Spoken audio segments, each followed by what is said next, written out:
টুকরার মতন পড়ে রইলেন, ওই রাস্তার ধারে বসা ওইভাবে বসে রইলেন। কেননা আমি যে একটা জায়গাতে অপর জায়গা যাবার মতন আমার ক্ষমতা নাই, এক জায়গাতে অপর জায়গা গিয়ে একটা মানুষের সঙ্গে ভালো মন্দ আলাপ করার মতন আমার ক্ষমতা নাই। কেমন মানুষ? এক জায়গাতে গিয়ে আরেক জায়গায় একটা মানুষের কথা বলবে এরকম ক্ষমতা নাই, যারও হিলটা হয়ে কাঁধে উঠে চড়ে গিয়ে সেখানে যেতে হবে।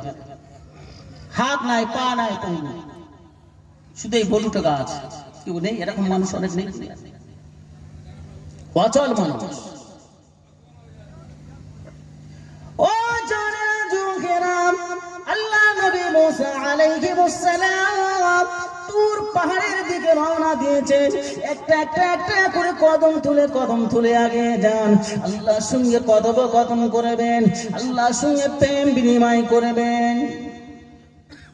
মুসা আলাইহিস সালাম আল্লাহর সঙ্গে কথা বলবেন, একটা আনন্দের ফোয়ারা নিজের ভিতরে চলছে। তিনি যাচ্ছেন, তিনি তারা ধরে যাচ্ছেন, আল্লাহর সঙ্গে দিদার করবে, কথোপকথন করবে। মস্ত টুকরাটা আওয়াজ দিলে, সালাম দিলে, আল্লাহর নবী মুসা আলাইহিস সালাম, আপনি তো যাচ্ছেন আল্লাহর সঙ্গে কথোপকথন করবেন, তবে আমার একটা আবদার, আমার একটা দরখাস্ত, আপনি কি শুনবেন? দুনিয়ার মানুষ তো কেউ আমাদের সম্মান দেয় না, আমাদের দেখলে ঘৃণা করে, আমরা বসে থাকি আমাদের দিকে তাকায়ও না। গো বাপেরা মানুষ নেই, একটু পাগল দেখলে, চেহারার পোশাক ভালো নেই, গরিব মানুষ যদি একটা বসে থাকে তার দেখলে কথা বলতে চায় না। সমাজে দেখবেন এই রমজান মাস আসছে, ইফতারে মজলিস হবে, ইফতারের পার্টি হবে, বড় লোক বেছে বেছে দাওয়াত করা হয় কি হয় না? গরিবদের করে না। আল্লাহর নবী মুসা, হুজুর আপনি কি আমার দরখাস্তটা মেনে নেবেন, আবদারটা মেনে নেবেন?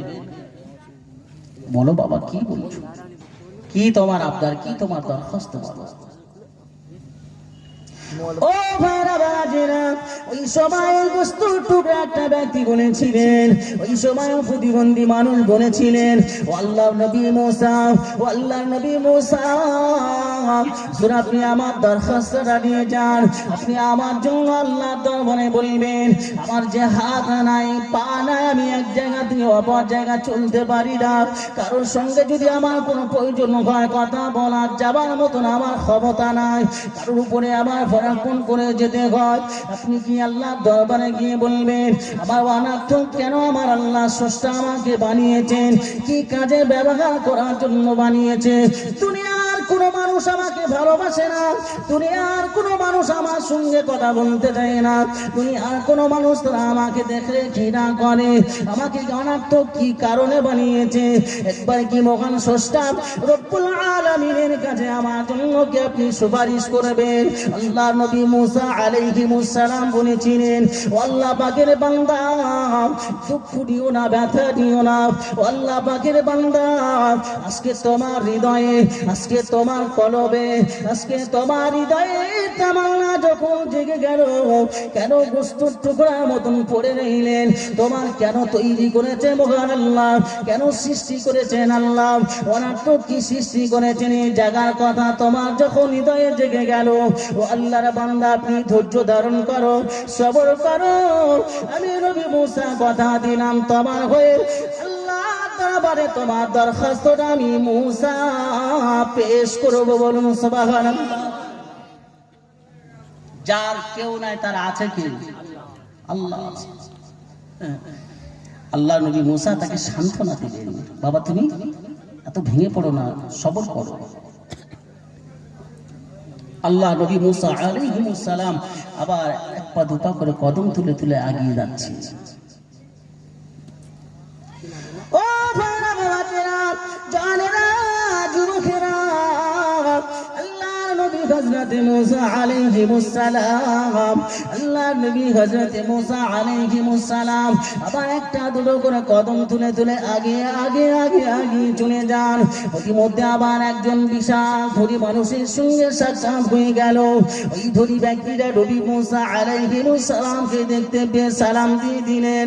আল্লাহ নবী মুসার সঙ্গে কথোপকথন করলেন।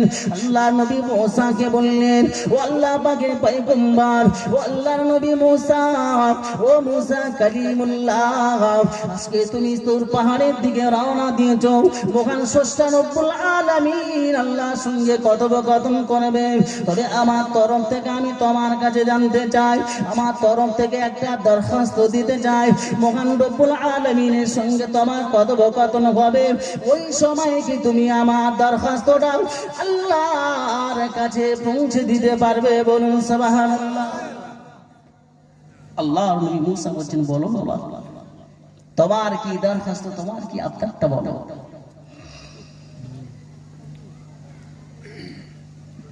আল্লাহ নবী হযরত মুসা আলাইহিস সালামকে দেখে বলেছিলেন, ও আল্লাহর নবী মুসা, আল্লাহ পাক আমার এত সম্পদ দিয়েছে, আল্লাহ আমার এত অর্থ দিয়েছে, যে অর্থ সময় সম্পদ রাখার মতন আমার জায়গা নাই। কি কাজ করলে, কোন কাজটা করলে আমার অর্থ কমে যাবে, সম্পদ কমে যাবে? কিসের কথা বলছে? আল্লাহ যে আমার অর্থ দিয়েছেন, সময় সম্পদ দিয়েছেন, এর রাখার মতন জায়গা নাই, এর ব্যালেন্স আমি ঠিক রাখতে পারছি না। তো কি কর্ম করলে, কি কাজ করলে আল্লাহ খুশি হয়ে আমার অর্থটাকে একটু কমিয়ে দেবে? তো এইরকম মনোভাব যাদের, আমাদের ব্যবসা বাড়ছে, 2 থেকে 5টা গাড়ি, 10টা গাড়ি, সম্পদ 50 বিঘে 100 বিঘে সম্পদ হচ্ছে, কোনোদিন আমরা ভেবেছি যে এত সম্পদ রাখবো কোথায়? হ্যাঁ, আমাদের এই আদম নবীর সন্তান আর শেষ নবীর উম্মতদের এতো, এদের 100-200 সম্পত্তি, এদেরও জান হচ্ছে না।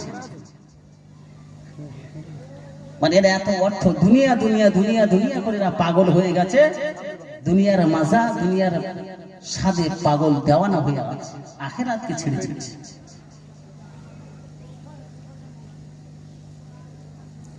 আল্লাহর নবী মুসা, আপনি আল্লাহর দরবারে আমাকে দরখাস্ত করবেন, কি কাজ করলে মহান রব্বুল আলামিন আমার সম্পদ কমিয়ে দেবেন, অর্থ কমিয়ে দেবেন? আল্লাহর নবী মুসা আলাইহিস সালাম, আল্লাহর নবী মুসা আলাইহিস সালাম বললেন, ও আল্লাহর বান্দা, ও আল্লাহর বান্দা, শুনে রেখে দাও, আল্লাহ পাক কোরআনে কারীমের ভিতরে জানিয়েছেন, লা ইন শাকারতুম লা আযীদান্নাকুম ওয়া লা ইন কাফারতুম ইন্না আযাবি লাশাদীদ। আল্লাহ তিনি তারা মহা গ্রন্থ মুকুট কালামুল্লাহ শরীফে ঘোষণা দিয়েছেন, বান্দা দুনিয়াতে আমার নিয়ামত খাবার পর, বান্দা দুনিয়াতে আমার নিয়ামত ভক্ষণ করার পর, ওই বান্দা যদি শুকরিয়া আদায় করে, আমার আল্লাহ পাক রব্বুল আলামিন ওই বান্দা বান্দীদের শুকরিয়ার বিনিময় আমার আল্লাহ লাযীদান্নাকুম, আমার আল্লাহ পাক আরো খুশি হয়ে গিয়ে দ্বিগুণ হারে নিয়ামত আমার আল্লাহ বাড়িয়ে দেন। জোরে বলুন সুবহান। সূরা ইব্রাহিমে আমার আল্লাহ ঘোষণা দিয়েছেন, বান্দা যখন শুকরিয়া আদায় করে, ওই শুকরিয়া আদায় করার উপরে আমার আল্লাহ এত খুশি হয়ে যান, আল্লাহ এত রাজি হয়ে যান, ওই বান্দা বান্দীদের রিজিক আমার আল্লাহ আরো দ্বিগুণ হারে বাড়িয়ে দেয়। জোরে বলুন সুবহান। আল্লাহ শুকরিয়া আদায় করলে আল্লাহ বাড়িয়ে দিচ্ছে। এদিকে কিন্তু খেয়াল রাখতে হবে, আল্লাহ বললেন জলে কিংবা স্থলে তোমাদের রিজিক মেরে দেওয়া হবে। আর এদিকে সম্পদশালী মানুষ সম্পদ কিভাবে কমবে আল্লাহর কাছে দরখাস্ত রাখছে। আল্লাহর নবী হযরত মুসা আলাইহিস সালাম বললেন, ও আল্লাহ পাকের বান্দা, ও আল্লাহ পাকের বান্দা, সবর করো, সবর করো, তুর পাহাড়ে গিয়ে মহান স্রষ্টার দরবারে তোমার ফরিয়াদটা, তোমার আবদারটা দিয়ে রাখবো। কি কাজ করলে, কর্ম করলে আমার আল্লাহ পাক তোমার সম্পদটা কমিয়ে দেবেন। তাকে সান্ত্বনা দিয়ে আল্লাহর নবী হযরতে মুসা আলাইহিস সালাম কদম তুলে তুর পাহাড়ের দিকে এগিয়ে যাচ্ছেন। এমন সময় দেখতে পাওয়া গেল আল্লাহ সৃষ্টি যে প্রাণী একদল হাঁস তারা রাস্তায় দাঁড়িয়ে রইলেন। আল্লাহ নবী মুসা আলাইহিস সালামকে সম্বোধন করে বললেন, ও আল্লাহ পয়গম্বর, আল্লাহর নবী মুসা আপনি চলেছেন তুর পাহাড়ে, আল্লাহর সঙ্গে কথোপকথন করবেন, আল্লাহর সঙ্গে তুমি কথা বলবেন।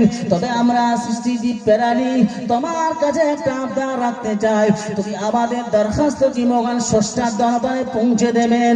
আল্লাহ নবী মুসা আলাইহিস সালাম বললেন, বলো তোমাদের কি দরখাস্ত বলো। ও ভাইরা বাবাজিরা, ওই সময় আল্লাহ পাকের সৃষ্টিজীব প্রাণী হাঁস বলেছিলেন, ও আল্লাহর নবী মুসা, ও নবী মুসা তুর পাহাড়ে গিয়ে মহান রব্বুল আলামিনের কাছে গিয়ে বলবেন, দুনিয়াতে যদি পানি যদি না হয়, জমিন ফেটে ভাগ হয়ে গেল, পানির তৃষ্ণায় মারা যাব, আমরা ছোট্ট প্রাণী মারা যাব পানির জন্য, ঠিক মতন গোসল করতে পারি না, ঠিক মতন পানি চলতে পারি না, যদি পানি না হয় আমরা তো কলিজা ফেটে মারা যাব। ও নবী মুসা স্রষ্টার দরবারে জিজ্ঞাসা করবেন, আল্লাহর দরবারে জিজ্ঞাসা করবেন, আল্লাহ পাক জমিনে পানি দেবেন কিনা, আল্লাহ পাক পানি রহমতি পানি বর্ষণ করবেন কিনা, আল্লাহর দরবারে ফরিয়াদটা করবেন। আমাদের তরফ থেকে মহান রব্বুল আলামিনের দরবারে আমাদের এই দরখাস্তটা পৌঁছে দেবে। বলুন সুবহানাল্লাহ, আরো জোরে বলুন সুবহানাল্লাহ। হাঁস বলছে, নবী মুসা আমাদের জন্য আল্লাহর দরবারে একটু দরখাস্ত করবে। তো জমিন ফেটে গেল, ভাগ হয়ে গেল, পানি হচ্ছে না, ঠিক মতন আমরা আমাদের গাটা ভিজাতে পারছি না, পানির পিপাসায় মনে হয় কলিজা ফেটে মারা যাবে। যদি আমাদের চাষবাস করার পরে যদি পানি না হয়, কোনোদিন মসজিদে ইমাম সাহেব বা নামাজি মানুষদের বলেছি, বাবা চলো সকলে মিলে নামাজ পড়ে একটু আল্লাহ দরবার কাঁটা করি, যে এই পরিবেশটা আমাদের ভিতরে আছে না। আমাদের সোনা গল্প খেড়িয়াতে মেজহুজ করল না, বড় হুজুর কেবল এসেছিলেন তো এই পানির জন্য, এই দোয়ার মজলিস হয় যে দোয়ার মজলিস চলছে আল্লাহর রহমতি পানিতে, যেটা আমাদের সোনা পর্যন্ত পানি নেই, খেড়িয়া জমিন ভরপুর হয়ে গেল। জোরে বলবেন না সুবহানাল্লাহ। আল্লাহ বললেন, রাদিয়াল্লাহু আনহু ওয়া রাদু আনহু, যে সমস্ত বান্দারা আল্লাহর হয়ে গেছে, আল্লাহ বললেন তাদের দোয়া কবুল না করে আমি আল্লাহ থাকতে পারি না। জোরে বলুন সুবহানাল্লাহ। তো সহজ না। আল্লাহর কোরআন বলছেন, ইন্নামা ইয়াখশাল্লাহু মিন ইবাদিহিল উলামা। আসমানের নিচে জমিনের উপরে আল্লাহ বললেন, সব থেকে আমি আল্লাহ আমাকে বেশি ভয় করি হাক্কানি আলেম ওলামা বান্দা। জোরে বলুন সুবহানাল্লাহ। যার ভিতরে শরিয়াতের নাজায়েজ কাজ পাবেন, যার ভিতরে শরিয়াতের হুকুম পাবে না, সে আলেম বলে দাবি করলেও আলেম নয়। রাসূল বললেন, এমন একজন মানুষের কাছে গিয়ে বসবেন, বসার সঙ্গে সঙ্গে তোমার স্মরণ হবে আখিরাতের কথা, স্মরণ হবে, কবরের চিন্তা হবে। রাসূল বলবেন, জানলেন ওই মানুষ ও আলেমটা ঠিক আছে, ঠিক জায়গা আছে, ওর কথা শুনবেন। যে যার কাছে গেলে ভাইয়ের সম্পদ, অসহায় মানুষের সম্পদ, মানুষের ফাঁকি দেব, নোংরামি যখন স্মরণ হবে, জানবেন এ বেচারা, এ আলেম, এর পদস্খলন ঘটে গেছে, ঠিক না। এত সহজ নয়। রাসূলের নুমা ফাতে আলী ওয়াইসি রাহমাতুল্লাহ আলাইহি, তিনি যেটা চেয়েছেন আল্লাহ কবুল করেছিলেন। জোরে বলুন সুবহানাল্লাহ। বাংলাদেশের জমিন থেকে এসেছেন, বাকুল শরীফে জানার মাজার আছে, সুফি আব্দুল মুমিন সাহেব রাহমাতুল্লাহ আলাইহি জঙ্গলে ইবাদত করছেন, চতুর্দিকে বাঘ পাহারা দিয়েছিলেন। জোরে বলুন সুবহানাল্লাহ। যে তিনি গায়ের কম অমুসলিম, মুরিদ হতে এসেছে। রাসূলের নুমা ফাতে আলী ওয়াইসি হুজুর বললেন, এখানে নাই, চলে যাও, আবু বকরের কাছে চলে যাও। জোরে বলুন সুবহানাল্লাহ। আর তার উত্তরসূরি কলিজার টুকরা ডগঘাটের যে বাঁধ ভেঙে যায়, মৌলানা মৌখালী মৌলানা রশিদ সাহেবকে নিয়ে বড় হুজুর কেবলা রাতের অন্ধকারে এসে আজান দিয়ে তদবির করে গেছে। আজ পর্যন্ত সে ঘাট বিদ্যমান আছে। একজন অমুসলিম বাবাজি তারা দুই লোকে এসে রাত্রিরে নদীর সাইডে এসে দেখছেন সাদা পোশাক পরিধান করে কারা আছে যেন একজন দাঁড়িয়ে আজান দিচ্ছে খটখট খটখট করে, মানে তাবিজ করছে, ভয়ে পালিয়ে গিয়েছে। আর এদিকে এখানকার মানুষ কি ওখানে বসে আছে, শুধু নদী বাঁধ ভেঙে যাচ্ছে, মাতলা নদী মাতলামো করছে, বাস করতে পারছি না, সব ঘর বাড়ি ডুবে যাচ্ছে। শুধু দাদা হুজুর পেলা বললো, বড় ছেলের লোক করে বললো বাবা যেতে হবে, শুধু যেতে হবে এই কথাটা শুনেছে। রাতের মধ্যে মৌখালী মৌলানা রশিদ সাহেবকে নিয়ে ডগঘাটে হাজির হয়ে গেল, কাজ সমাধান করে আবার রাতে ঘরে ফিরে গেল। এখন এক শ্রেণীর মানুষ আছে বলছে সব বিশ্বাস করে, আর তুমি না বিশ্বাস করো না ব্যাপার, এটা নিয়ে তো তোমার সোশ্যাল মিডিয়া ইন্টারনেটের যুগে বিভিন্ন রকম কোশ্চেন ওঠানো তো ঠিক নয়। এই আমার আপনার ভাতৃত্ব এই সোশ্যাল মিডিয়া যত নষ্ট হচ্ছে, এতে সমাজে দুর্ভিক্ষ দেখা দিচ্ছে কি যায় না। ডেট খুললে আলেম আলেমে দ্বন্দ্ব, বক্তায় বক্তায় দ্বন্দ্ব। আপনি যেখানে যাবেন ডাক্তার ডাক্তারের বিরুদ্ধে বলছে, আলেম আলেমের বিরুদ্ধে বলছেন, বক্তা বক্তার বিরুদ্ধে বলছেন। তা বলে এই নয় যে কেউ কারোর মিথ্যা অপবাদ দিচ্ছে, নয়। এক শ্রেণীর মানুষ, এক শ্রেণী ভালোর ভিতরে এক শ্রেণীর মানুষ, তারা সমাজটাকে খিচুড়ি বানিয়ে ফেলেছে, নিজের ব্যক্তিগত মতামত করে করে সমাজটাকে পদস্খলন ঘটিয়ে দিয়েছে। ঠিক কিনা বলে? নিজেদেরকে ঐক্যবদ্ধ হতে হবে, হাক্কানি আলেমের সোহবত নিতে হবে, হাক্কানি পীরের সোহবত নিতে হবে, তাহলে আমি আপনি সঠিক জায়গা দাঁড়াতে পারবো। নচেত আমার আপনার টলমল টলমল শুরু হয়ে যাবে, ঈমান বাঁচানো বড় কঠিন হয়ে যাবে, ঈমান বাঁচানো বড় কঠিন হয়ে যাবে। কেন? আমি আপনি যে সম্পদ, যে আমার আপনার যে উদ্দেশ্য আশা নিয়ে আমরা যে আগিয়ে যাচ্ছি, রাসূলুল্লাহ সাহাবীদের সামনে আল্লাহ রাসূল তিনটে দাগ টানলেন। রাসূলুল্লাহ সাহাবীরা বললেন, ইয়া রাসূলুল্লাহ হাবিবাল্লাহ, হুজুর আপনি যে তিনটে দাগ টানলেন, এই দাগ টানার উদ্দেশ্যটা কি হুজুর বলবেন? রাসূলুল্লাহ বললেন, বাবা সাহাবীরা, তোমাদের অজানাকে জানানোর জন্য আল্লাহ পাক আমি মুহাম্মাদুর রাসূলুল্লাহকে পাঠিয়েছে। জোরে বলুন সুবহানাল্লাহ।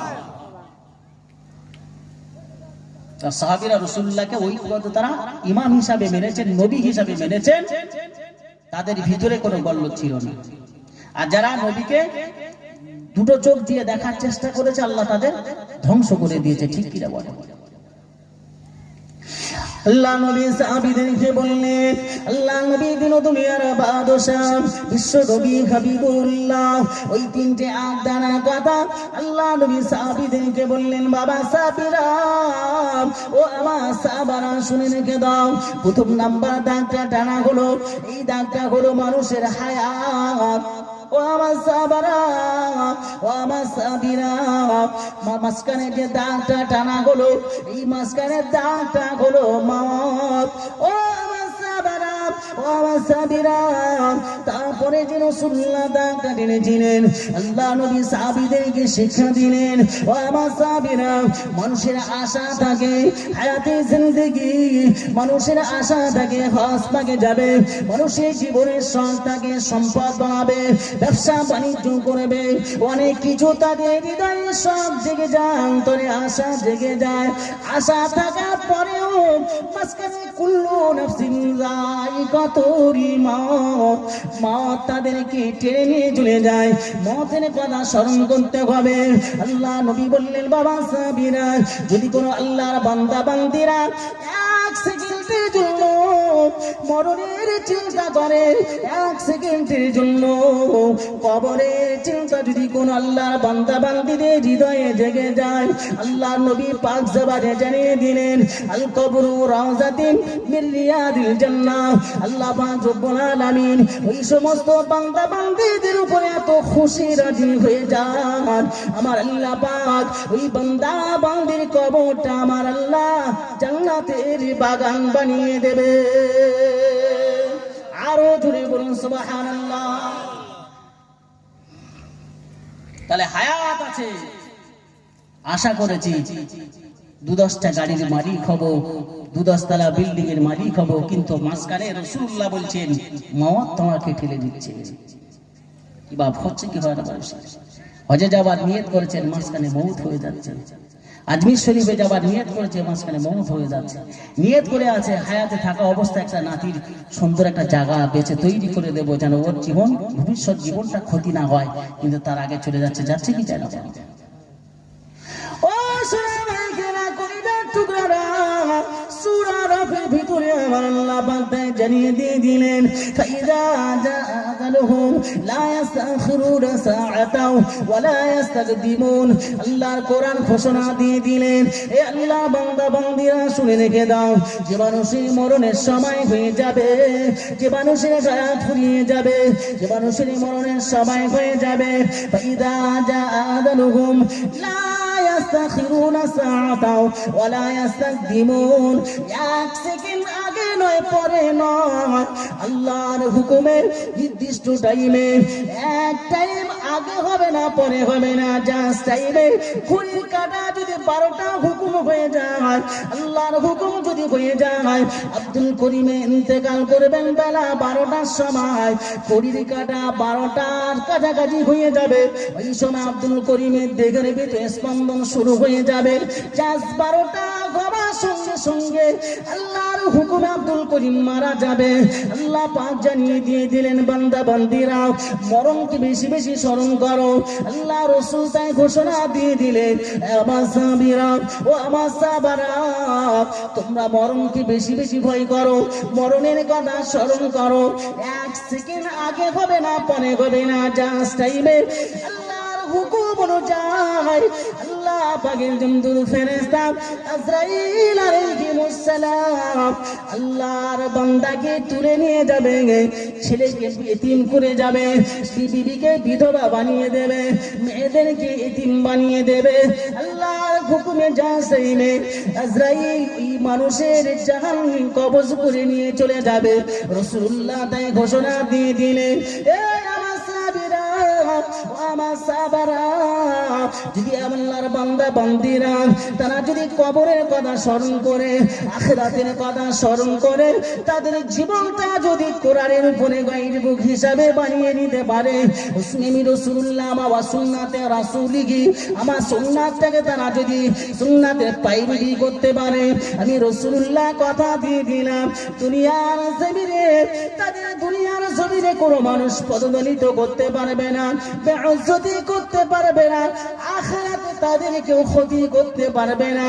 ওয়াজাবাত লাহু শাফাআতি ইয়াউমাল কিয়ামাহ, আমি রাসূলুল্লাহ কথা দিয়ে দিলাম, আল্লাহর সংবিধান কোরআনকে মেনে নেওয়ার কারণে, আমি রাসূল আমার সুন্নাতকে প্রাধান্য দেওয়ার কারণে, আমার সুন্নাতকে মেনে নেওয়ার কারণে আমি রাসূলুল্লাহ কথা দিয়ে দিলাম, ওই সমস্ত আল্লাহর বান্দা বান্দীদের জন্য, আমার উম্মতে মুহাম্মাদীদের জন্য আল্লাহর দরবারে, আল্লাহর শাহী দরবারে তাদের জন্য শাফাআত সুপারিশ করা আমি রাসূলুল্লাহ আমার জন্য ওয়াজিব হয়ে যাবে। আরো জোরে বলুন সুবহানাল্লাহ। থাকতে হবে আমার আপনার ভিতরে কোরআনের সংবিধান, রাসূলুল্লাহর সুন্নাহ। জোরে বলুন সুবহানাল্লাহ। নামাজি হয়েছি বাপ, ইমামের ভুল ধরা হয়, কিন্তু আমার ভিতরে কোরআনের সংবিধানের ভিতরে আমরা নাই, কোরআনের সংবিধান নাই, রাসূলুল্লাহর সুন্নাত আমার আপনার ভিতরে নাই। এইরকম নামাজিদেরকে আল্লাহ চিনবে না। কেন? রাসূলুল্লাহ বললেন, শেষ জামানায় ঘরে ঘরে গান বাজনা ভরে যাবে, বাড়ির পরিবেশ নষ্ট হয়ে যাবে, যে এখন করাপশন হবে, সুদের ব্যবসা অর্গানাইজার হচ্ছে কি হয় না, তো তাই চলছে তো এত। আর এই সময় এই মুসলমান হই হই হই হই করে বেড়াচ্ছে, আর চতুর্দিক থেকে মুসলমানদের উপরে জুলুম অত্যাচার বলার চলছে। মুসলমান এখনো ঘুমিয়ে রইলে সচেতন হলে না। কবে হবে, কবে সচেতন হবে? খাসি দোকানে টাইয়ে দিয়ে তার গায়ে চামড়া ছাড়িয়ে দিচ্ছে, আর কুত্তা সে দাঁড়িয়ে দাঁড়িয়ে দেখছে, যদি একটু ছুড়ে দেয় খাবো, যে এ তাকিয়ে রয়েছে, যদি একটু ছিঁড়ে দেয় কম করে অন্তত কিছুটা খেলেও পেটটা শান্তি হবে। আল্লাহ বলছে, বান্দা তোমাদের তো মুমিনের খাতায় নাম থাকার কথা, ইমানদারদের খাতায় নাম থাকার কথা। এই মুসলমান ওই কুত্তার মতন তাকিয়ে রয়েছে, কখন এক টুকরো দেবে, হারাম দেবে খাবো, ওইটা নিয়ে কোন একটা মানুষের পূজারি করব, কোন একটা মানুষের পিছনে হই হই করব, কিন্তু আমি আল্লাহ আমাকে চিনতে পারো না। এর গণধলায় গণপিটুনি আল্লাহর ফেরেশতারা তৈরি হয়ে আছে আমার আপনার শায়েস্তা করার জন্য। আল্লাহ বললেন, পরিবর্তন হও, হয়ে যাও, ফিরে এসো। ওয়ালা তাহিনু ওয়ালা তাহজানু ওয়া আনতুমুল আলাউনা ইন কুনতুম মুমিনিন। বান্দা মুমিন হয়ে যাও, দুনিয়াতে আমি আল্লাহ তোমাদের নিরাপত্তা দেব, এবং আখিরাতে আমি আল্লাহ তোমাদেরকে হেফাজত করব। জোরে বলুন সুবহানাল্লাহ। ও ভাইরা, বাবাজিরা, জানেরা, যুবকেরা, আল্লাহর নবী মুসা আলাইহিস সালাম তুর পাহাড়ে উঠে গেলেন, আল্লাহর সঙ্গে কথোপকথন করছেন, আল্লাহর সঙ্গে প্রেমে মশগুল হয়ে গেলেন। আল্লাহর সঙ্গে কথোপকথন করার পর আল্লাহ নবী মুসা আলাইহিস সালাম ফিরে আসবেন। আল্লাহ বললেন, নবী মুসা, ও নবী মুসা, তোমার রাস্তায় আসার সময় কি কারো সঙ্গে দেখা হয়েছিল, সাক্ষাৎ হয়েছিল? নবী মুসা আলাইহিস সালাম বললেন, ও রাব্বি আল্লাহ, রাস্তায় আসার সঙ্গে সঙ্গে তিন মানুষের সঙ্গে কথা হয়ে গেল। আল্লাহ পাক বললেন, নবী মুসা, তাদের কথা তোমার খেয়াল নাই। এই সময় নবী মুসা আলাইহিস সালাম উত্তর দিয়ে দিলেন, রাব্বি আল্লাহ, আশিকের মাশিকে মাঝখানে দুনিয়ার কোনো খেয়াল নাই। রব্বুল আলামিন আল্লাহ, আমি মুসা, আমি আমার রবের প্রেমে পাগল দেওয়ানা হয়ে গেলাম। জোরে বলুন সুবহান, আরো জোরে বলুন সুবহান। আল্লাহ পাক ঘোষণা দিয়ে দিলেন, ও নবী মুসা, তুমি তো আজ আমি আল্লাহ আমার সঙ্গে কথোপকথনের পরে তুমি পিছনে তোমার ইতিহাস ভুলে গেলেন, পিছনে তুমি মানুষের কথা দরখাস্ত ভুলে গেলেন, কিন্তু আমি আল্লাহ আমার বান্দাদের কথা ভুলি নাই। আমি আল্লাহ আমার বান্দাদের কথা আমি আল্লাহ নিজ কানে শ্রবণ করি। আল্লাহ নবী মুসা আলাইহিস সালাম বলেছিলেন, রাব্বি আল্লাহ, দুনিয়া জমিনে কোন শ্রেণী তোমার বান্দা বান্দীদের কথাটা বেশি শ্রবণ করো। আল্লাহ পাক ওই সময় জানিয়ে দিলেন, রাসূলুল্লাহ, আল্লাহর নবী, বিশ্ব নবী হাবিবুল্লাহ, আল্লাহ নবী মুসা কথাটাকে নকল করে রাসূল আমার হাদিস শরীফের ভিতরে গেলেন। ইসমাউ, আল্লাহ নবী জানিয়ে দিলেন, ক্বালা গারকুবুল ইসমাউ, আল্লাহ পাক রব্বুল আলামিন কয়েক শ্রেণী মানুষের কথা ভিতর দিয়ে আল্লাহ পাক এক শ্রেণী মানুষের কথা এত শ্রবণ করেন। কার কথা শ্রবণ করেন? আল্লাহ নবী পাক জবারে জানিয়ে দিলেন, ইসমাউ ফাইনাল কুরআন, কুরআন তেলাওয়াতকারী আম্বিয়া আলাইহিস সালামেরা যখন কোরআন তেলাওয়াত করেন, ওই সময় দেখতে পাওয়া যায় মহান রব্বুল আলামিন আল্লাহ পাক আম্বিয়া নবী আলাইহিস সালামদের কোরআন তেলাওয়াতটা স্বয়ং মহান রব্বুল আলামিন আল্লাহ নিজ কানে শ্রবণ করে থাকে। বলুন সুবহান, আরো জোরে বলুন সুবহান। ফাজাইল আমালের ভিতরে লেখা হয়েছে, বাবা, আল্লাহ আম্বিয়া আলাইহিস সালাম নবী গুণেদের কোরআন তেলাওয়াত যেমন আমার আল্লাহ তো পছন্দ করেন, নিজ কানে শ্রবণ করেন। আল্লাহ পাকের মাহবুব বান্দা, আতিউল্লাহ ওয়া আতিউর রাসূল ওয়া উলিল আমরি মিনকুম, আল্লাহর আম্বিয়া আলাইহিস সালামদের পরে আল্লাহর মাহবুব বান্দা মুমিন মুমিনাতদের কোরআন তেলাওয়াতটা স্বয়ং মহান রব্বুল আলামিন আল্লাহ নিজ কানে শ্রবণ করেন। জোরে বলুন, আরো জোরে বলুন সুবহানাল্লাহ। নবীদের যেমন কোরআন তেলাওয়াত আল্লাহ তো শুনতে পছন্দ করে, আল্লাহ রাসূল বললেন নবীদের পরে আল্লাহর মাহবুব বান্দা মুমিন মুমিনাতের কোরআন তেলাওয়াতটা শুনতে আমার আল্লাহ তেমন পছন্দ করে। জোরে বলুন সুবহানাল্লাহ। আর কোরআন তেলাওয়াত করে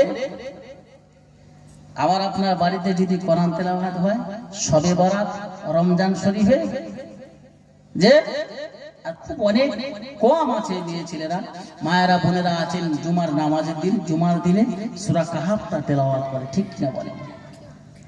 আগেকার সময় ফজরের নামাজ পড়ে সূরা ইয়াসিন, এশার নামাজ পড়ে সূরা ওয়াকিয়া তেলাওয়াত করতেন। সে সমস্ত মেয়েরা আল্লাহর ডাকে চলে গেছে। এতটা গান বাজনা ছিল না, এতটা আসর ছিল না, দুনিয়ার মাঝাতে পাগল ছিল না। ইন্টারন্যাশনাল যুগ এসে গেছে, কম্পিউটার যুগ।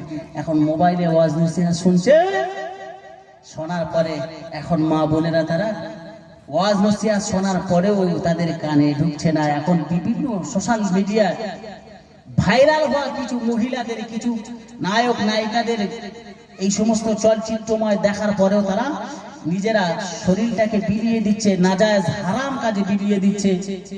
আর এদিকে মুসল্লি নামাজি মসজিদে গিয়ে সুবহানাল্লাহ সুবহানাল্লাহ তাসবিহ করছে, এরা করে না। আল্লাহর কোরআনে তো আল্লাহ ঘোষণা দিয়েছে, ইয়া আইয়ুহাল্লাযীনা আমানু কু আনফুসাকুম ওয়া আহলিকুম নারা। শুধু তুমি একা নামাজ পড়বে, তুমি একা জাহান্নামের আগুন থেকে বাঁচবে তা নয়। আল্লাহ কথা দিয়েছেন তুমি বাঁচো এবং তোমার আহলে বরকতদের বাঁচাও, তারপরে আত্মীয় স্বজন আশপাশ সকলকে বাঁচাও, তারপরে তুমি ভালো কাজে মানুষকে আদেশ করো। তাহলে আমি একা নামাজ পড়বো, আমার বিবি নামাজ পড়বে না, আমার ছেলে নামাজ পড়বে না, আমার নাতি পোতারা নামাজি হবে না, আমার মেয়ে বেনামাজি হয়ে চলবে, বেপরদায় চলাফেরা করবে। তুমি তো নামাজি, তুমি ফজরের নামাজ পড়লেন, জোহরের নামাজ পড়লেন, আসরের নামাজ পড়লেন, এশার নামাজ পড়লেন, গিয়ে বেনামাজির হাতে তুমি খানা খাচ্ছ।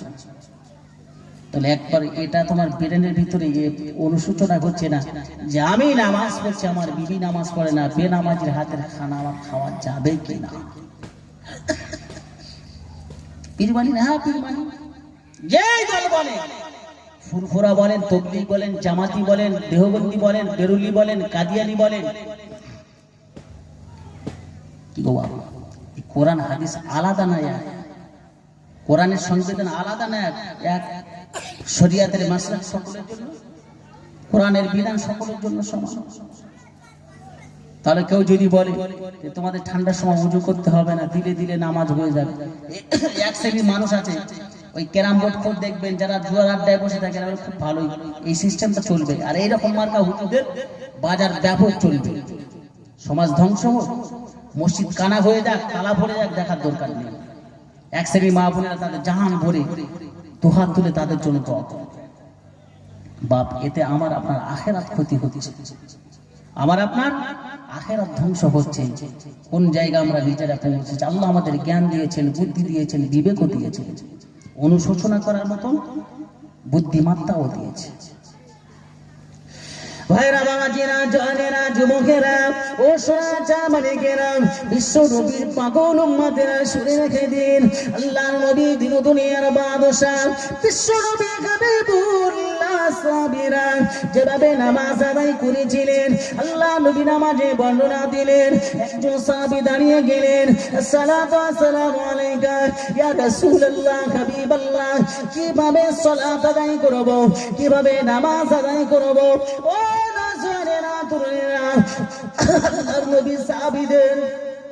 এই প্রশ্ন শোনার পরে আল্লাহ নবী সাহাবীদের ভিতরে একজন সাহাবী দাঁড়িয়ে গিয়ে বললেন, ইয়া রাসূলুল্লাহ, ইয়া হাবিবাল্লাহ কিভাবে নামাজ আদায় করতে হবে। আল্লাহ নবী সাহাবীদের প্রশ্নটা শুনে আল্লাহ নবী কিছুক্ষণের জন্য চুপ হয়ে গেলেন। আল্লাহ নবীর সংবিধান ছিল, আল্লাহ নবীর আইন ছিল কোরআনের উপরে। আল্লাহ নবী তিনি দুনিয়ার বাদশাহ, তিনি যে কোনো ব্যক্তিগত সিদ্ধান্ত মতামত সাহাবীদেরকে বলতেন না। আল্লাহ পাক ঘোষণা দিয়ে দিলেন, ওয়া ইয়ানতিকু আনিল হাওয়া ইন হুয়া ইল্লা ওয়াহয়ুহা। আমার হাবিব কোনো ব্যক্তিগত সিদ্ধান্ত নেন না। আমার হাবিব যে কথা বলে, আমি আল্লাহ আমার কথা আমার হাবিবুল্লাহ তিনি প্রচার করে, বলুন সুবহানাল্লাহ। আল্লাহ নবী কিছুক্ষণের জন্য রাসূল আমার জবানটা বন্ধ করে দিলেন। আল্লাহ নবী চুপ করে গেলেন।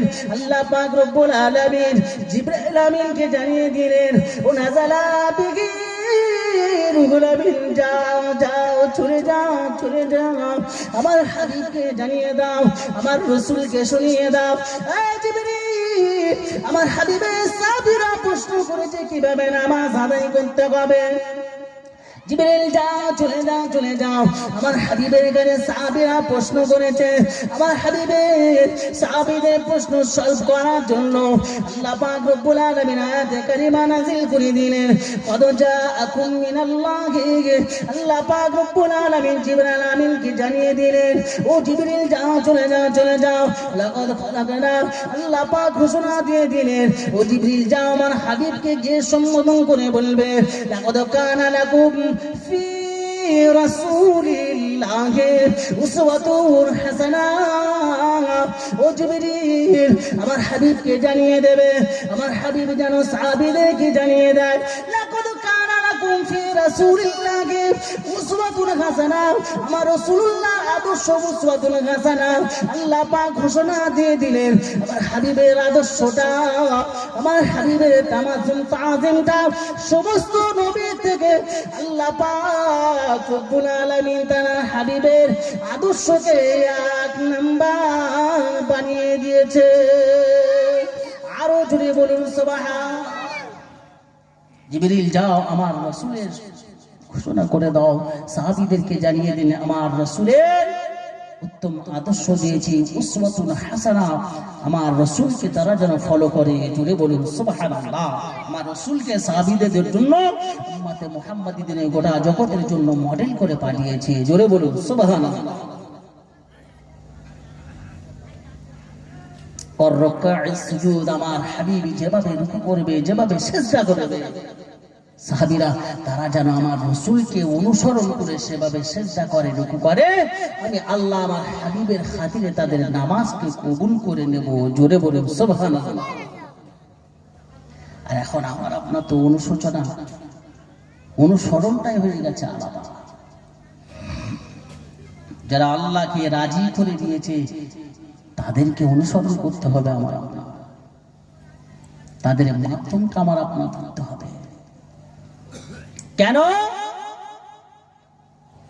যে রাস্তায় তারা চলে আল্লাহকে রাজি করেছেন, রাসূলকে খুশি করেছেন, সেই পথ, সেই রাস্তায় যদি আমি আপনি চলতে পারি, আমার আপনার ভবিষ্যৎটাও কামিয়াব হয়ে যাবে। জোরে বলুন সুবহানাল্লাহ। বাচ্চা যখন কোনো বাপ মায়ের হুকুম অমান্য করে ব্যতিক্রম যখন হয়ে যায়, নিষেধ করে, তবুও বাচ্চা, তবুও ছেলে, বাপ নিষেধ করে, মাও নিষেধ করে, বাবা এই রাস্তায় যেও না, বিপদ হতে পারে, বিপদ হতে পারে। কিন্তু নিষেধ করার পরেও ছেলে বড় হয়েছে, বাপ মায়ের কথা গ্রহণযোগ্য বলে মেনে নিল না। সেই পথে যাওয়ার পরে যখন বিপদ হয়েছে, এগো ঠেলার সময় বাঁচাবে কে? আল্লাহ বললেন, ফারিকুন ফিল জান্নাতি ওয়া ফারিকুন ফিস সাঈর। বান্দা, দুটো রাস্তা তোমাদের দিয়েছি, একটা রাস্তা হলো জান্নাতের রাস্তা, আর একটা রাস্তা হলো জাহান্নামের রাস্তা।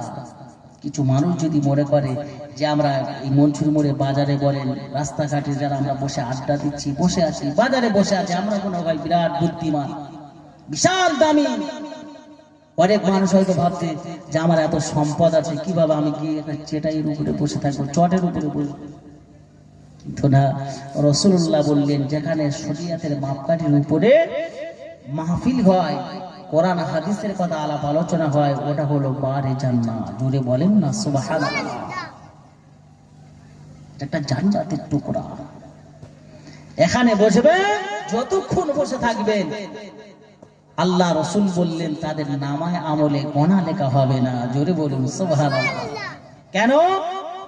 এদের কাছে শয়তান ঘেঁষতে পারবে না। এরা যতক্ষণ সামিয়ানার ভিতরে থাকবে, এখানে বসে থাকলে প্রত্যেকটা কথা এদের নেকি লেখা হবে। রাসূলুল্লাহ বললেন তাদের জান্নাতি খানা খাওয়ানো হয়। জোরে বলুন সুবহানাল্লাহ। বাজারে আছেন, রাস্তায় আছেন, শয়তান ধোঁকা দিয়ে একটা গোনার কাজ করিয়ে নেবে। কি বাবা করিয়ে নিতে পারে? করিয়ে নেবে। কেন? একটা মুখে কটু কথা বার করে দেবে, কিংবা কোনো মানুষের বিরুদ্ধে গীবত গিল্লা করিয়ে নেবে, কোনো অসৎ কাজ করিয়ে নেবে। উম্মতে মুহাম্মাদীদের জন্য আল্লাহর তরফ থেকে একটা স্পেশাল ফ্যাসিলিটি আছে।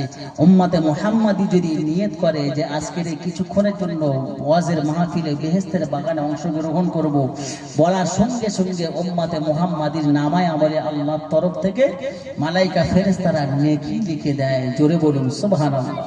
আর যদি বলে গুনাহ করব, ফেরেশতা আটকে দেবে, নেকি লেখা। ফেরেশতা বলে দাঁড়াও, সময় দাও, অন্তিম সময় পর্যন্ত ইন্তজার করো, অন্যায় করে কিনা, অন্যায় না করলে লেখা হবে না। এটাই হলো উম্মতে মুহাম্মাদীদের বৈশিষ্ট্য। কেন?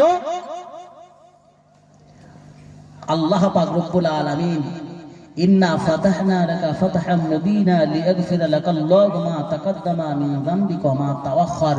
আমার আপনার নবীকে আল্লাহ পাক আগে এবং পরে সমূহ গুনাহকে মাফ করে দিয়ে নিষ্পাপ মাসুম করে পাঠিয়েছে। জোরে বলুন সুবহানাল্লাহ। নিষ্পাপ নিষ্কলঙ্ক নবী। 40 বছর বয়স পর্যন্ত আরব দুনিয়ার মানুষ কোন দিনের জন্য মুহাম্মাদুর রাসূলুল্লাহ চলা ফেরা, ওঠা বসা, কথাবার্তায় কোন মানুষ সামান্য থেকে সামান্য চুল পরিমাণ দুঃখ কষ্ট পেল না। জোরে বলুন সুবহানাল্লাহ। এমন একজন নবীর উম্মত করে আল্লাহ আমাদের বানিয়েছে। ওই দিন থেকে রাসূলুল্লাহ শত্রু হয়ে গেল ওই আরব দুনিয়ার মানুষ।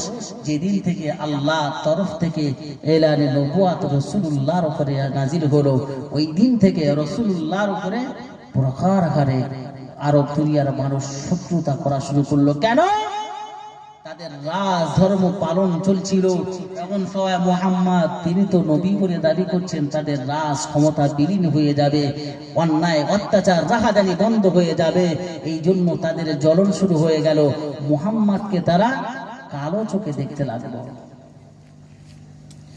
আজ সমাজে যদি মুহাম্মাদুর রাসূলুল্লাহ উত্তরসূরি যদি ন্যায় কথা বলনেওয়ালা মানুষও যদি থাকে, তার পিছনে তার বিরোধিতা করার মতন আবু জেহেল মার্কা মানুষ আছে না? না, আজও আছে। যার কারণে আজ পর্যন্ত একটার পর একটা মুসলমানদের ধর্ম গ্রন্থের উপরে, ধর্মের প্রতিষ্ঠানের উপরে আঘাত হচ্ছে না, হয় না? সেখানেও দেখবেন মুসলমান আবু জেহেল মার্কা এক একজন করে লুকিয়ে আছে না? না, আছে। আল্লাহ পাকের মাহবুব বান্দা তাফসীরকারক তিনি লিখেছেন, জমিন যদি ভালো হয়, সে জমিনের গাছ ভালো হবে, সে গাছের ফলটাও ভালো হবে। সে ফলটা এলাকার মানুষ যখন আহার করবে, খাবে, বলবে খুব সুস্বাদু ফল। কি হবে? এই ফলটা কোথায় থেকে নিয়ে এসেছো? অমুক জনা বললেন যে মায়েদের রেহেমে যেখানে বাচ্চা ভূমিষ্ঠ হয়, বাচ্চা থাকে, ওই রেহেমটা যদি পাক হয়, বাপ যদি পাক হয়, আল্লাহর মাহবুব বান্দা তিনি লিখেছেন ওই মায়ের গর্ভে হয় হাক্কানি আলেম সন্তান ভূমিষ্ঠ হবে, না হলে আল্লাহর জাকিরিন বান্দা হয়েও ভূমিষ্ঠ হবে। জোরে বলুন সুবহানাল্লাহ। আর জমিন যদি খারাপ হয়, সে জমিনের গাছ অনেক রকম কোয়ালিটি থাকবে। ভাইরা বাবা জিনা জাহানিরা যুবকেরা, আল্লাহর নবী মুসা আলাইহিস সালাম আল্লাহ দরবারে বললেন, ও রব্বুল আলামিন, আল্লাহ পাক আমি তো ভুলে গিয়েছিলাম, আল্লাহ আপনার একজন বান্দা যারা খাতে নাই, পা নাই, এলাকার মানুষেরা তাকে দেখে ঘৃণা করে, নিন্দা করে। ও রব্বুল আলামিন, আল্লাহ পাক আমি তো দেখে এসেছি মনসুর মোড়ে জমিনে একজন অসুস্থ মানুষ, হাত নাই পা নাই, এক জায়গা থেকে অপর জায়গা যাবার মতন ক্ষমতা নাই। এইরকম মানুষ তাকে কেউ দেখে ভালো মনে না, একে অপরে ঘৃণা করা শুরু করে দিলেন। আল্লাহ এই মানুষটা বুক ভরা ব্যথা নিয়ে, চোখ ভরা পানি নিয়ে আমি নবী মুসা আমার কাছে দরখাস্ত রেখেছেন, ও আল্লাহর নবী মুসা আমি গোস্তের টুকরার মতন পড়ে রইলাম। আল্লাহ আমাকে কেন অনর্থক বানিয়েছে, কোন কাজে আমাকে ব্যবহার করবে জানি না। আমার মনে মনে বড় কষ্ট হয়, আমার হৃদয়ে বড় জ্বালা যন্ত্রণা হয়। কেন আমি এক জায়গা থেকে অপর জায়গায় যেতে পারি না, কেউ আমাকে ভালোবাসে না। আমি একদিন নয় দুদিন নয় বহুদিন ধরে আমি অনাগারে পড়ে থাকি, খাবার মতন আমার হাতও নাই, আমার চলার মতন পা নাই। যদি পেটে ক্ষুধা লাগে এমন কোনো মানুষকে বলবো, তার কাছে হেঁটে গিয়ে এমন কোনো ক্ষমতা নাই। ও নবী মুসা আপনি কি আমার দরখাস্ত নিয়ে মহান রব্বুল আলামিনের দরবারে গিয়ে বলবেন? আপনি কি আমার দরখাস্ত আল্লাহর কাছে জানাবেন? আল্লাহ আমি মুসা নিজ কানে শুনে এসেছি, ওই বান্দা জানতে চায় গোস্তের টুকরার মতন জমিনে পড়ে রইলেন, কি কাজে তাকে ব্যবহার করা হবে? আল্লাহর নবী মুসা আলাইহিস সালাম যখন এই কথা মহান রবের দরবারে পেশ করলেন, আল্লাহ পাক জানিয়ে দিলেন, ও নবী মুসা, ও আমার পয়গম্বর মুসা শুনে রেখে দাও, আমি আল্লাহ ওই গোস্তের টুকরা প্রতিবন্ধীকে বেগার বানাই না। আমার জাহান্নামের ভিতরে সামান্যতম ক্ষুদ্রতম ছোট্টতম একটা ছিদ্র দেখতে পাওয়া যায়, ওই ছোট্ট ছিদ্রটাকে বন্ধ করার জন্য ওই প্রতিবন্ধীকে আমি আল্লাহ বানিয়েছি। জাহান্নামের একটা দরজার কাছে ছোট্ট একটা ছিদ্র দেখতে পাওয়া যাবে, ওই ছিদ্রটাকে ওই প্রতিবন্ধী মানুষ, হাত নাই পা নাই, অনার্থক বান্দাকে আমি আল্লাহ তৈরি করেছি ওই জাহান্নামের ছিদ্রটাকে বন্ধ করার জন্য, ওই কাজে ব্যবহার করার জন্য বন্ধ করে দিই আমি আল্লাহ তৈরি করেছি। ও কলিজার টুকরা জওয়ানেরা যুবকেরা, আল্লাহর নবী মুসা বলেছিলেন, আল্লাহ ও রব্বি আল্লাহ। দ্বিতীয় নম্বরে একজন ব্যক্তি বলেছিলেন, ওটাই সম্পত্তির মালিক, ধনী ধনাঢ্য ঘরের সন্তান বলেছিলেন, কি কাজ করলে, কর্ম করলে আমি আমার জীবনে এত সম্পদ আমার কমে যাবে? আল্লাহকে জিজ্ঞাসা করবেন, আল্লাহ দরবারে দরখাস্ত বলবেন। দ্বিতীয় জনের দরখাস্ত আল্লাহ পাক জানিয়ে দিয়ে দিলেন, মুসা, ও আমার পয়গম্বর মুসা, যাও, চলে যাও, চলে যাও, চলে যাও, ওই ধনী বান্দাকে জানিয়ে দেবে, ওই ধনী বান্দাকে ঘোষণা দিয়ে দেবে, ও যদি প্রতি দৈনন্দিন যেমন আমি আল্লাহ আমার উপরে শুকরিয়া আদায় করে, এই শুকরিয়া আদায় করা যেন বন্ধ করে দেয়, এই শুকরিয়া আদায় করা যদি বন্ধ করে দেয়, আমি আল্লাহ পাক ওর সম্পদ আমি আল্লাহ কমিয়ে দেব। আল্লাহ সূরা ইব্রাহিমের ভিতরে বলছেন যে শুকরিয়া আদায় করলে সম্পদ বাড়িয়ে দেবে। আল্লাহ বলছে বান্দাকে বলে দেবে যেন শুকরিয়া আদায় না করে, ও যেন বন্ধ করে। ও যদি শুকরিয়া আদায় করা বন্ধ করে, আমি আল্লাহ ওর সম্পদ কমিয়ে দেব। নবী মুসা তো আশ্চর্য হয়ে যাচ্ছে যে সৎ কাজের আদেশ করা হয়, আল্লাহর সংবিধানের কথা সাধারণ মানুষের কাছে বলা হয়, তারা অমুসলিমদের কাছে বলা হয়, তারা ঝাঁকে ঝাঁকে আল্লাহর পথে তারা আল্লাহকে আল্লাহ বলে মেনে নিচ্ছে, আর এই মানুষটাকে বলবো শুকরিয়া আদায় করতে নিষেধ করেছে। এটা একটা নিজের মনোগত হচ্ছে না। আল্লাহর নবী হযরত মুসা আলাইহিস সালাম বলেছিলেন, আল্লাহ ইনসানের যে নাম্বার প্রশ্ন যে প্রাণী আল্লাহ তওবা সৃষ্টি, যে প্রাণী ঘাস জমিনে খারাপ হয়ে যাওয়ার কারণে জমিন ফেটে ভাগ হয়ে গেল, আল্লাহ ও রব্বি আল্লাহ জমিনে কি পানি হবে না? তারা তো পানির জ্বালায় করে যা ফেটে মারা যাবে, পানির জন্য হাহাকার পড়ে যায়।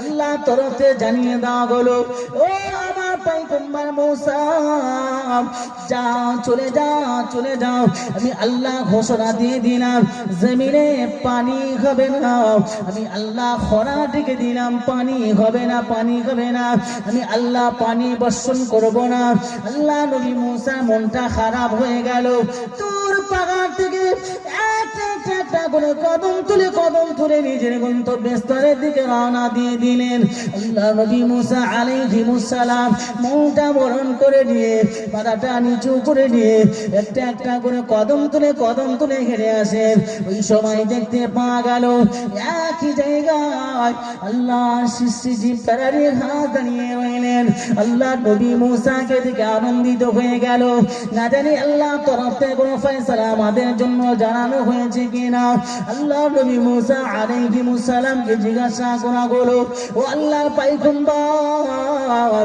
ও আল্লাহর নবী মূসা মহান স্রষ্টার দরবারে কি ফয়সালা পেলেন আল্লাহ কি ঘোষণা দিয়ে দিলেন আল্লাহর নবী হযরতে মূসা আলাইহিস সালাম জানিয়ে দিলেন ও আল্লাহ পাকের সৃষ্টি যে প্রাণী হাত তোমাদের কি দুঃখের কথা কি জানাবো আল্লাহ পাক জমিনটাকে খরা ডেকে দিয়েছেন আল্লাহ পাক জমিনে পানি বর্ষণ করবে না আল্লাহ জমিনে পানি দেবে না এই জমিন ফেটে ভাগ হয়ে যাবে তরুলতা বড়া কিছু তৈরি হবে না পানির জন্য সবে কিছু মারা যাবে আল্লাহ জমিন খরা ডেকে দিয়েছেন ও ফেরা বাবাজিরা আল্লাহ সৃষ্টি যে প্রাণী ঘাস নবী মূসা আলাইহিস সালামের জবান দিয়ে এই কথা শোনার সঙ্গে আল্লাহ সৃষ্টি যে প্রাণী ঘাস একদল ঘাস সাথে আল্লাহ পাকের দরবারে শুকরিয়া আদায় করলেন আলহামদুলিল্লাহ পাঠ করে নিলেন বলুন সুবহানাল্লাহ এই শুকরিয়া আদায় করার বিনিময়ে আল্লাহর রহমতের জোশ মেরে দিয়ে আমার আল্লাহ পাক রহমতি পানি দিয়ে এই জমিনটাকে আমার আল্লাহ প্লাবনের মতন পরিণত করে দিলেন জোরে বলুন সুবহান আরো জোরে বলুন সুবহানাল্লাহ এই আল্লাহর শুকরিয়া অবলা সৃষ্টি প্রাণী হাঁস শুকরিয়া আদায় করলেন একই ঝাঁকে ঐক্যমতে একদল হাঁস মহান স্রষ্টার দরবারে শুকরিয়া আদায় করলেন নবী মূসা অবাক হয়ে গেলেন আরে তোমরা পানির তৃষায় মারা যাবে আল্লাহ বলছে জমিনে খরা হবে পানি হবে না শুকরিয়া আদায় করলেন হাঁস বললেন স্রষ্টার দরবারে স্রষ্টার যে সিদ্ধান্তটা আমরাও মেনে নিলাম এই জন্য মহান রব্বুল আলামিনের দরবারে শুকরিয়া আদায় করলাম জোরে বলুন সুবহানাল্লাহ দেখতে পাওয়া গেল আল্লাহ তরফ থেকে রহমতি পানি বর্ষিত হওয়া শুরু হয়েছে জোরে বলুন সুবহানাল্লাহ নবী মূসা অবাক হয়ে পানি হবে না আল্লাহ পানি দিচ্ছেন আরে কেমন হাঁস সৃষ্টিজীব আল্লাহর প্রাণী এরা শুকরিয়া আদায় করছে ভাইরা বাবা জিনা জানেনা যুবকেরা ও রাসূলুল্লাহ প্রেমিকেরা আল্লাহর নবী মূসা আলাইহিস সালাম আবার গন্তব্যস্থানের দিকে একটা করে কদম তুলে এগিয়ে যান আল্লাহ নবী মূসা আলাইহিস সালাম দেখতে পেলেন ওই দ্বিতীয় নম্বরে ধনী ব্যক্তিটা দাঁড়িয়ে রইলেন আল্লাহ নবী মূসা আলাইহিস সালামকে দেখতে পেয়ে আল্লাহ নবী মূসা আলাইহিস সালামকে সালাম দিয়ে দিলেন ও আল্লাহ নবী মূসা ও নবী মূসা আল্লাহ তরফ থেকে কি ফয়সালা পেয়ে গিয়েছো আল্লাহ কি ঘোষণা দিয়েছেন আল্লাহ নবী মূসা আলাইহিস সালাম জানিয়ে দিয়ে দিলেন ও আল্লাহর বান্দা শুনে রেখে দাও তোমার সম্পদ একমাত্র কমার কারণ হলো আল্লাহ তরফ থেকে জানিয়ে দেওয়া হলো এই জবান দিয়ে যদি আল্লাহ শুকরিয়া আদায় করা বন্ধ করে দাও আল্লাহ পাক তোমার সম্পদ কমিয়ে দেবেন আল্লাহর বান্দায় কথা শোনার সঙ্গে তিনি তার জবান দিয়ে মহান স্রষ্টার দরবারে শুকরিয়া আদায় করলেন আলহামদুলিল্লাহ পড়ে নিলেন বলুন সুবহান আরো জোরে বলুন সুবহানাল্লাহ এই জবান দিয়ে আল্লাহ শুকরিয়া আদায় করলেন দরুদ শরীফ আল্লাহুম্মা সাল্লি আলা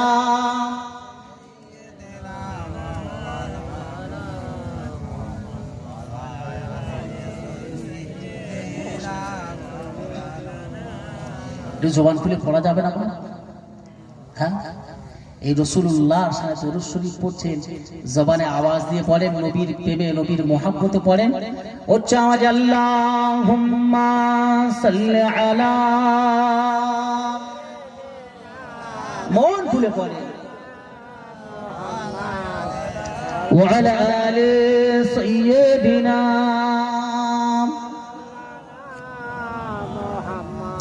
কলমার আগে পড়ে আল্লাহ, মাঝখানে রাসূল, সৃষ্টি কুলের শ্রেষ্ঠ তিনি, নাই যে সমতল। জোরে বলুন না সুবহানাল্লাহ, একটু জোরে হবে না সুবহানাল্লাহ?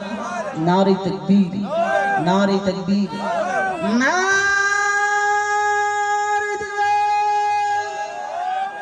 কলমার আগে পড়ে আল্লাহ, মাঝখানে রাসূল, সৃষ্টি কুলের শ্রেষ্ঠ তিনি, নাই যে সমতল। হুকমে নূরে সৃষ্টি তুমি, সৃষ্টি তারে, খলকে নূরে সৃষ্টি তুমি, সৃষ্টি তারে, এলেন নূরের নবী তিনি মক্কা নগরে, এলেন নূরের নবী তিনি মক্কা নগরে। কলমার আগে পড়ে আল্লাহ, মাঝখানে রাসূল, সৃষ্টি কুলের শ্রেষ্ঠ তিনি, নাই যে সমতল। আল্লাহুম্মা সাল্লি আলা